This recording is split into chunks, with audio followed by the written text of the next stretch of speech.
وَأُوحِيَ إِلَى نُوحٍ أَنَّهُ لَن يُؤْمِنَ مِن قَوْمِكَ إِلَّا مَن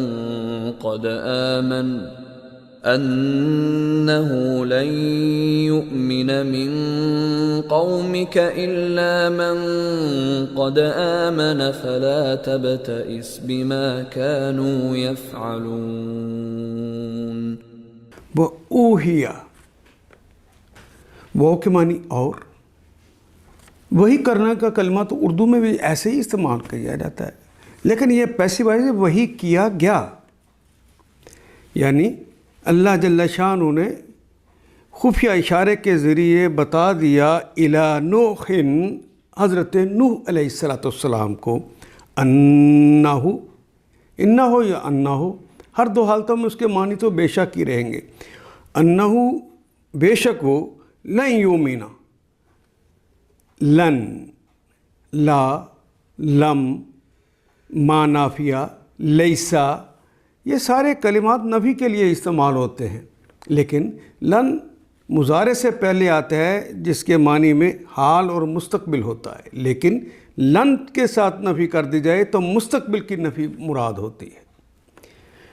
لن یومنا، آمنا یومن، امن ہماری زبان کا کلمہ ہے، لن یومنا کہ نہیں ایمان لائیں گے، من سے قومی کا، قوم اردو کا کلمہ ہے، کاف مخاطب کی علامت ہے، قومی کا تمہاری قوم سے، پہلا نکرہ دوسرا معرفہ ہے تو کا کے کی کا اضافہ ہو جائے گا، قومی کا آپ کی قوم میں سے اب ایمان نہیں لائیں گے، الا سوائے ان کے، من قد آمنا، من جو کوئی، قد یقیناً، آمنا جو ایمان لے آیا، فلا تبتئس،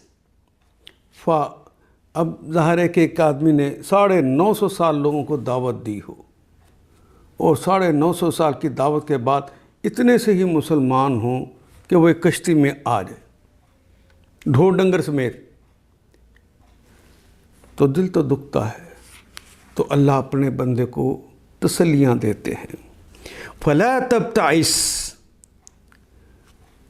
با حمزہ اور سین سے یہ کلمہ نکلتا ہے.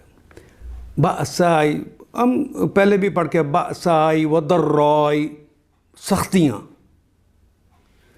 اور جب اسی کلمے کو ہم باب افتعال میں پڑھتے ہیں، ابتعاسا یبتعسو، ابتسا،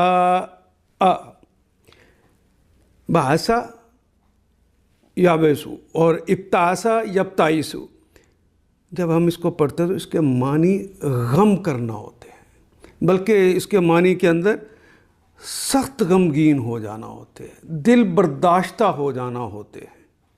تو یہاں پہ اپنے بندے کو اللہ جل شانہ کہہ رہے ہیں کہ جو ایمان لانے تھے وہ لا چکے، اب ایمان نہیں لائیں گے.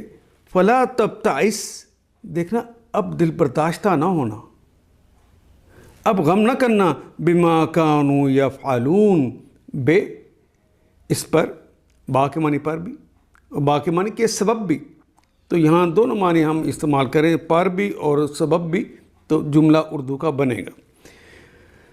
بما، بے کے سبب، ما جو، کانو تھے وہ، یفعلون جو وہ کام کرتے تھے، فعلا اس نے کام کیا، یفعلو وہ کام کرتا ہے یا کرے گا، اور یفعلون وہ سب کام کرتے ہیں یا کریں گے. بما کانوا یفعلون، اس سبب جو وہ کام کر رہے ہیں، اب تم کوئی دل برداشتہ نہ ہونا. نوح علیہ السلام پر وحی کی گئی، خفیہ اشارہ جس کو میں نے کہا ہے، وہی ہوتی خفیہ اشارہ ہے. نوح علیہ السلام پر وحی کی گئی کہ تمہاری قوم میں سے جو لوگ ایمان لا چکے، بس وہ لا چکے، اب کوئی ایمان لانے والا نہیں ہے، ان کے کرتوتوں پہ غم کرنا چھوڑ دو. ان آیات کو ایک دفعہ پھر تلاوت خود کیجیے، عربی و مبین پڑھتے ہوئے دیکھیے، کیا بات پوری اندر اتر رہی ہے؟ کیا یہ اردو کے سانچے میں ڈھلتی گئی ہیں عبارتیں؟